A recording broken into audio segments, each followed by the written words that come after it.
My name is Kory Flora. I'm a culinary arts management major. I chose Morrisville because I went to OCM BOCES and I was in the culinary program.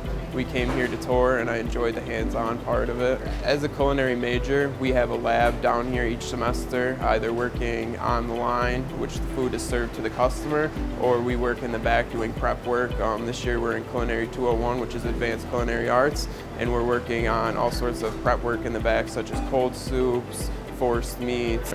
My favorite experience here in the culinary program was going to New York City for the New York City Hotel Experience Expo. We got to meet with people all throughout the industry and the hospitality and meet all different contacts and get into contact with different universities.